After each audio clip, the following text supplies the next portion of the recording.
Alors, pour ceux qui n'étaient pas là la semaine dernière, en fait, on a fait une prédication 2 fois. Ça arrive très très rarement, mais on s'est intéressé à un cas un peu spécial dans les Actes des Apôtres, qui est le cas de cet eunuque éthiopien, un haut dignitaire qui est quelqu'un d'assez spécial. Et on a lu la première partie du texte la semaine dernière, et là on va relire en fait l'ensemble du texte, et on va se concentrer sur vraiment cet aspect du baptême et de la manière dont cet homme vient au baptême en fait. Je vous invite à lire, avant la petite image sympa, je vous invite à lire Acte 8.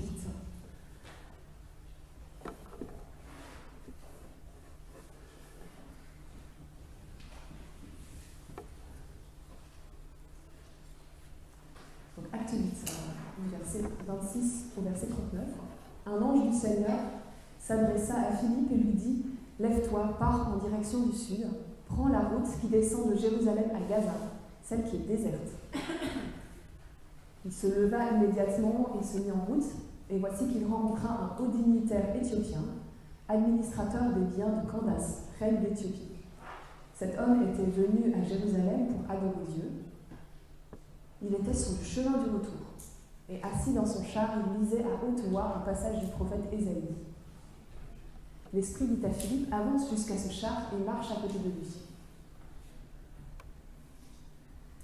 Philippe courut et entendit l'Éthiopien lire dans le prophète Ésaïe. Alors il lui demanda, comprends-tu ce que tu lis ? Comment le pourrais-je, répondit-il, si je n'ai personne pour me l'expliquer ? Et il invita Philippe à monter et s'asseoir à côté de lui. Or, il était en train de lire ce passage de l'Écriture. Comme un mouton que l'on conduit à l'abattoir, comme un agneau muet, devant ceux qui le tombent, il n'a pas dit un mot. Il a été humilié et n'a pas obtenu justice. Qui racontera sa descendance ? Car sa vie sur la terre a été supprimée. L'Éthiopien demanda à Philippe, explique-moi s'il te plaît, de qui est-il question ? Est-ce de lui-même que le prophète parle ou de quelqu'un d'autre ? Alors Philippe prit la parole et partant de ce texte, lui annonça la bonne nouvelle de Jésus. En continuant leur route, ils arrivèrent près d'un point d'eau. Alors le dignitaire s'écria, voici de l'eau, qu'est-ce qui empêche que je sois baptisé ? Si tu crois de tout ton cœur, tu peux être baptisé. Oui, répondit le dignitaire, je crois que Jésus-Christ est le Fils de Dieu. Aussitôt, il donna l'ordre d'arrêter le char. Philippe et le dignitaire descendirent tous deux dans l'eau et Philippe le baptisa. Quand ils sortirent de l'eau, l'Esprit du Seigneur enleva Philippe, et le dignitaire ne le vit plus. Celui-ci poursuivit sa route, le cœur rempli de joie. Amen. Alors, donc l'histoire, je disais, cette histoire elle est assez particulière. Pourquoi ? Parce que dans les Actes des Apôtres, on nous raconte évidemment pas tous les baptêmes de toutes les personnes qui ont donné leur vie à Jésus. On nous raconte certains baptêmes. Et celui-ci, c'est le premier qu'on raconte vraiment dans le détail. On nous raconte les baptêmes en fait qui ont on va dire une force symbolique un peu plus importante. Tous les baptêmes sont importants évidemment devant Dieu, mais il y en a certains qui ont une puissance symbolique et politique. Et celui-ci, non seulement il en fait partie, mais c'est le premier baptême qui est raconté vraiment dans le détail. Et on voit vraiment la main de Dieu, on voit vraiment comment il orchestre ce moment de manière totalement incroyable. Il dit à Philippe d'aller dans le désert, ensuite l'autre, il l'invite à aller dans son char, etc. Enfin, il y a vraiment la main de Dieu sur ce moment. Et ce qui est assez étonnant quand même, c'est que, alors là, dans le texte, dans la traduction qui est employée, c'est pas très clair, mais je rappelle juste que cet homme, haut dignitaire en fait, c'était un haut dignitaire certes, mais il avait quelque chose qui était quand même très très particulier pour être haut dignitaire au service de la reine Candace, c'est qu'il était castré. Voilà, ça a du prix de servir une reine comme ça, voilà, il était castré. Et c'était un statut qui était hautement méprisé auprès du peuple juif. Et cet homme, il quitte ce statut pour aller chercher la vérité parce qu'il est convaincu que au cœur de ce peuple d'Israël, eh bien, il y a un trésor incroyable, c'est leur Dieu. Et il vient là en contexte totalement étranger, il accepte, lui qui est dans un statut hyper noble, on va dire, dans son pays, il accepte d'être en statut d'étranger dans un peuple qui le méprise. Et il est à la marge, en fait, des réalités spirituelles pendant tout le temps où il est sur cette terre étrangère. Il est à la marge, mais il accepte d'être à ce statut de marge, en fait, d'être sur cette marge, simplement parce qu'il sait que le Dieu d'Israël en vaut la peine. Je ne sais pas si vous vous rendez compte de ce que ça signifie en fait ce baptême. C'est un homme noir qui est au milieu du peuple d'Israël. C'est le premier baptême qu'on raconte.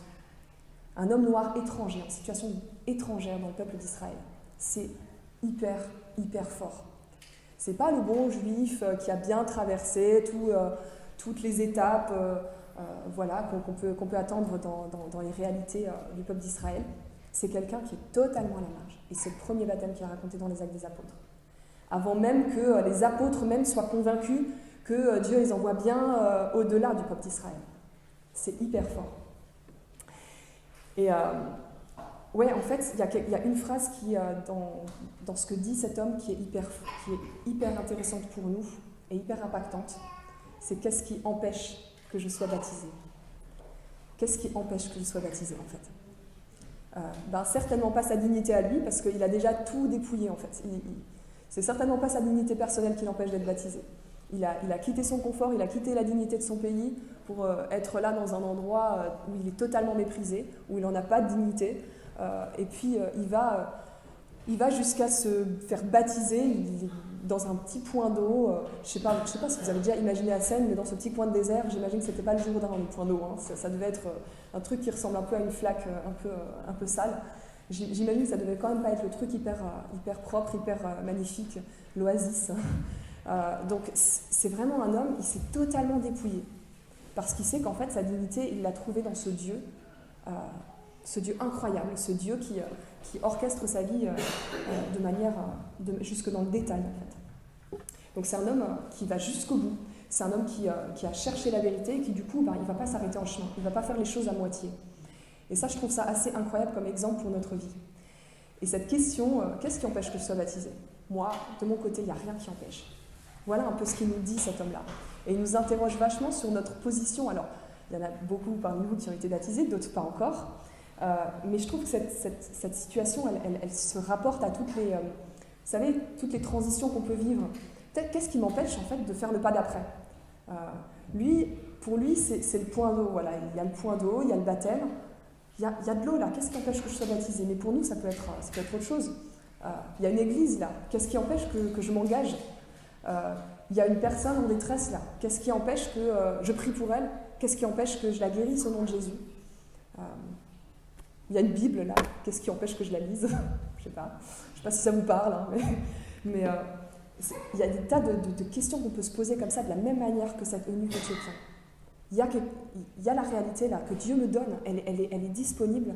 Qu'est-ce qui empêche que je fasse le pas d'après? Et cet homme, il fait, vu qu'il a déjà tout enlevé, tout le superflu pour chercher la vérité, cet homme, il choisit de ne pas s'arrêter en chemin, il choisit de faire les choses de manière totale, intégrale. Et il fait tout ce qu'il faut faire pour être un chrétien. Alors, du coup, cette question, je nous la pose à nous. Qu'est-ce qui nous empêche, à nous, de faire le pas d'après? Et je voudrais qu'on parte de cette question à propos du baptême et puis qu'on l'étende peut-être à toutes nos situations. Peut-être que ça va résonner dans votre vie par rapport à un pas que vous n'arrivez pas à faire. Et qu'on se questionne et qu'on réfléchisse sur les choses, qu'on explore les réponses possibles en fait, à cette question. Qu'est-ce qui nous empêche? Qu'est-ce qui nous empêche en fait, de faire le pas d'après? Alors, parmi les réponses possibles à cette question, la première qui me vient à l'esprit, c'est une confession de foi partielle. Alors ça, c'est assez chaud parce que on se dit, voilà, que la confession de foi, elle comprend un certain nombre de un minimum requis. Je crois en Dieu, Père, Fils, Saint-Esprit, je crois que Jésus-Christ est mon sauveur, etc. Mais je crois très sincèrement que quand, par exemple, j'ai connu pas mal de personnes qui demandaient le baptême à un moment, et puis qui, sur le long terme, en fait, n'étaient plus tellement convaincus. Et on se demandait pourquoi.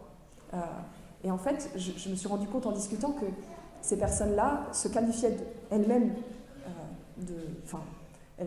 elles croyaient elles-mêmes qu'elles n'étaient pas prêtes parce qu'il y avait des choses qui n'étaient pas encore totalement acquises dans la confession de foi qu'ils avaient pourtant fait dans la prière. Par exemple, je crois que Jésus-Christ est mort pour tous, mais j'ai quand même un peu du mal à être aimé, moi personnellement. J'ai quand même du mal à croire que ça concerne moi. Je crois que Jésus-Christ m'a donné une vie nouvelle, mais en fait, je veux quand même garder des zones un peu anciennes en fait dans ma vie, un peu vieilles. Je veux pas que tout soit nouveau quand même en fait. Je crois que j'ai une nouvelle identité, mais je veux pas totalement être chrétien, parce que je veux pas totalement être dans le moule et être qualifié de chrétien par ce monde et assumer ce que ça veut dire en fait. Je veux pas assumer le rôle de chrétien dans ce monde. Bref, ou alors un autre truc aussi. Ouais, je crois, mais j'ai encore le temps. Ça c'est un super truc aussi. Et ça en fait, je crois en Jésus-Christ, mais j'ai encore le temps. Je crois que c'est un des stratagèmes intellectuels les plus sournois et qui en fait révèle une confession de foi partielle. Parce que quand on croit qu'on a le temps, en fait, on croit que c'est pour plus tard. On croit que l'évangile de Jésus-Christ, finalement, il n'est pas pour maintenant, pour mon présent, qui ne peut pas transformer ma vie maintenant.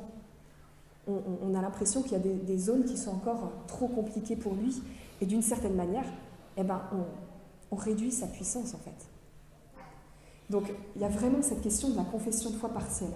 Ça, je crois que c'est quelque chose qui nous empêche dans le pas d'après. Souvent, on croit, mais il y a des choses qui ne sont pas impactées dans l'aujourd'hui de notre foi. Il y a des choses qui ne sont pas encore appliquées dans notre vie concrète. Il y a une autre chose, qu'est-ce qui empêche que je fasse le pas d'après, qu'est-ce qui empêche que je sois baptisée? Il y a le perfectionnisme.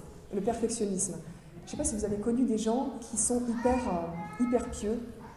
Moi, j'ai été très très étonnée. J'ai connu des gens qui étaient engagés dans leurs églises depuis un paquet d'années, qui étaient des gens qui étaient un modèle spirituel pour moi. Et j'ai découvert qu'en fait, ces personnes n'étaient pas baptisées. Et je dis, tiens, t'es pas baptisé, c'est marrant ça. Et ils disent, oui, parce que j'attends le meilleur moment en fait. J'attends que... voilà, je sens que je ne suis pas totalement prêt, je sens qu'il faut qu'il y ait encore des choses qui évoluent en moi, il faut que... voilà, il faut que je parvienne à la maturité sur certaines choses, ou je sens que là j'ai encore un péché pas clair. Bref, et c'est des gens qui en fait ont passé leur vie à repousser le moment en fait, de décision. Vous savez, le moment du baptême, ils ont passé leur temps à repousser en fait. Et pourtant, c'est des gens qui eux-mêmes servent d'inspiration aux autres. C'est étonnant ça. Et ça en fait, c'est du perfectionnisme, mais du perfectionnisme mal placé. Et je crois qu'il y a vraiment quelque chose qui dans ce cas-là est très clair, c'est qu'on a une mauvaise compréhension du baptême si on croit que le baptême est une validation d'acquis en fait. Si on croit que le baptême, ça valide la sanctification. Tu es baptisé quand tu es sanctifié, quand tu es parfaitement saint. C'est pas du tout ça en fait. Le baptême inaugure une vie de sanctification, une vie dans laquelle tu vas progresser chaque jour avec Christ, une vie dans laquelle tu vas marcher main dans la main avec lui et où tu vas te laisser façonner par lui. Vous savez, il y a cette idée, je me baptise et après, je pêche plus. J'ai plus le droit de pécher. Alors, il y a deux manières de voir ça. Il y en a certains qui se disent, t'imagines, si je me baptise et si je demande le baptême et qu'après je commets un péché, ça veut dire quoi? Que j'aurais été hypocrite pendant le baptême?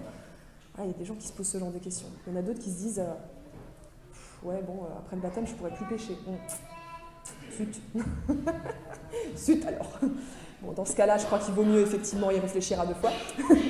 Mais en tout cas, si on est dans le premier cas, il faut vraiment se dire que le baptême, ce n'est pas une gomme. Ce n'est pas quelque chose qui annule notre statut d'humain dans un contexte créationnel marqué par la chute. Mais c'est ce qui marque notre partenariat et notre collaboration avec Dieu. Avec un Dieu plus puissant que nous, plus puissant que notre péché. Avec un Dieu qui peut vaincre toutes ces choses du quotidien que nous n'arrivons pas à vaincre. C'est hyper important. Non, le baptême n'est pas une validation de sanctification. Et puis le baptême, voilà, le baptême, il y a aussi cette idée parfois que le baptême sauve, que le baptême est ce moment où enfin, voilà, enfin là, je suis vraiment sauvée. Enfin là, c'est sûr, c'est marqué dans le marbre. Voilà. Et ça aussi, c'est une mauvaise compréhension du baptême. Bref, il y a plein de mauvaises compréhensions du baptême, à mon avis, qui sont responsables dans le fait de repousser, ou alors de ne pas être prêt mentalement, spirituellement. Et ces gens perfectionnistes qui ont toujours repoussé leur baptême, pour moi, ça a été une vraie remise en question. Mais qu'est-ce qu'on imagine de Dieu finalement? Est-ce qu'on est toujours dans ce mode de fonctionnement hyper comptabilisant, hyper moral, où Dieu compte les points, où Dieu valide ce que nous faisons de bien et de pas bien, ou est-ce qu'au contraire on considère que Dieu est dans notre vie celui qui veut être notre collaborateur, notre ami intime, notre sauveur de chaque situation, celui qui le remporte sur chaque situation. Il y a encore une autre raison, à mon avis, sur ce qui nous empêche d'être baptisés ou de passer au pas d'après, à l'étape d'après, c'est le manque de concentration spirituelle. Et ça, vous savez, cet eunuque éthiopien, je pense qu'il ressemble à beaucoup de gens qui aujourd'hui entendent l'évangile et parfois dans des conventions, dans des grands rassemblements. Vous savez, on a parlé de Teen Street tout à l'heure avec les jeunes et Teen Street, il se passe énormément de choses. Mais nous, il y a une des choses qu'on nous dit à Teen Street aussi, en tant que coach ou en tant que service team, que ceux qui sont bénévoles, on nous dit qu'il faut faire attention parce qu'il y a des jeunes, ils sont là, mais ils n'ont pas d'église là où ils rentrent. Ces jeunes, ils vont rentrer chez eux, ils vont retrouver une dynamique qui est complètement différente. Et en fait, je connais plein de personnes qui ont entendu l'évangile de manière hyper impactante, qui ont pris une décision, mais qui après sont retournées à leur solitude, qui après n'avaient pas le cadre, n'avaient pas les moyens, parfois même on ne se les donne pas les moyens, mais qui n'avaient pas les moyens de continuer le chemin avec le Seigneur, de continuer à être pris en main par le Seigneur. Et ça, en fait, c'est quelque chose qu'il faut se demander aussi. Est-ce que le manque de concentration spirituelle n'est pas responsable parfois dans notre manière de repousser les choses? Manque de concentration spirituelle, ça veut dire manque de portée, de vue à long terme, en fait. Vous savez, il y a ce verset en Luc que Jésus dit, quand vous allez construire une tour, lequel d'entre vous ne se pose pas avant pour réfléchir s'il a vraiment de quoi aller jusqu'au bout. Je crois que quand on est parent et quand on envoie son jeune à Teen Street, par exemple, je crois qu'on a une responsabilité de se dire « et après, qu'est-ce qui va se passer ?» Après, quand il va être tout transformé, qu'est-ce que je vais faire? Je pense que quand on est quelqu'un en recherche et qu'on va dans une convention chrétienne où il se passe beaucoup de choses, on a cette responsabilité de se dire « et si ça change toute ma vie, qu'est-ce que je dois mettre en place pour que ça dure en fait? Qu'est-ce que je dois faire pour que justement ce ne soit pas juste un moment statique dans ma vie, mais que ce soit une succession de pas, en fait, d'étapes que je vais franchir les unes après les autres. » Et ça, c'est vraiment tout le sens de la persévérance en Église. Et il y a quand même une vérité qui est tellement banale, c'est que la concentration spirituelle, on ne la cultive pas tout seul. Vous êtes d'accord avec ça? On ne peut pas retourner à une solitude et se dire je vais être hyper concentré toute ma vie sur Jésus. Toutes les expériences que j'ai vues comme ça, toutes les expériences d'amis très proches même parfois, se sont soldées par un échec et par des moments de grande déprime spirituelle. On ne peut pas être concentré spirituellement tout seul. On a besoin d'une église, on a besoin d'être justement du soutien des frères et des sœurs. Merci Alissa d'avoir parlé de tout ce soutien que tu as reçu pendant Teen Street, des frères et sœurs qui sont venus là au bon moment. Merci Olivia d'en avoir parlé aussi. Mais ça, c'est toute l'année en fait. Ça, c'est toute l'année. C'est pas juste à une convention, à un rassemblement. Et la concentration spirituelle, c'est se dire quels moyens je me donne. Quels moyens je me donne pour que ça dure. Quels moyens je me donne pour que, en fait, quand il y a une étape à franchir, je ne me pose pas toujours la question est-ce que je suis prêt? Que j'ai le cadre en fait. Que je les vois en face de moi, les étapes. Que j'ai d'autres personnes pour me dire oui, tu peux y arriver. Oui, je prie pour toi, vas-y. Oui, on va y aller ensemble. On va t'accompagner. Bref, oui, qu'est-ce qui empêche? Aujourd'hui, je propose vraiment qu'on se pose chacun la question pour nous-mêmes. Qu'est-ce qui empêche? Pour ceux qui ne sont pas encore baptisés, qu'est-ce qui empêche que je sois baptisé encore aujourd'hui? Pour ceux qui le sont déjà et qui ont une autre étape à franchir, je ne sais pas, l'engagement, le fait de prier, d'avoir une vie de prière, le fait de lire la Bible de manière régulière. Peu importe où vous en êtes, mais que vous puissiez vous poser la question, qu'est-ce qui empêche? Parce que je crois vraiment que la vie chrétienne, vous savez, ce n'est pas une liste de montagnes totalement surnaturelles à franchir. Je pense que notre vie chrétienne, elle consiste avant tout à enlever, en fait, ce qui bouche notre chemin, en fait. Parce que notre chemin est tracé par Dieu. Notre chemin est disponible. C'est comme l'eau, là, qui est disponible près de l'eunuque. Notre chemin, il est disponible et les étapes, elles sont là. Elles sont offertes par le Seigneur. Et je crois que notre vie chrétienne à nous, notre mandat à nous, c'est juste d'enlever les obstacles. Il y a une pierre sur mon chemin, ok, je vais l'enlever. Parfois, j'ai besoin d'aide pour l'enlever. Il y a un trou là, eh bien, je vais le remplir de sable pour que je puisse passer. Notre chemin, il est là. Et les obstacles, nous pouvons les enlever par notre décision au nom de Jésus. Alors oui, que chacun puisse enlever les diversions de cette manière-là. Et je pense vraiment qu'il n'y aura plus rien qui nous empêchera de passer le pas d'après. Juste un petit exemple. Je ne sais pas qui parmi vous a fait la Cité de la Science avec ses enfants. C'est le palais de la Science là à Paris. Il y avait un jeu, cette espèce de jeu où en fait il y a deux personnes qui se placent l'une en face de l'autre. On met des électrodes ou je ne sais pas trop quoi sur le cerveau, ça paraît un peu futuriste ce truc. Et en fait le but c'est de se concentrer sur une boule qui doit aller, on a gagné quand la boule est partie de l'autre côté, vers la personne. Et les deux personnes sont face à face.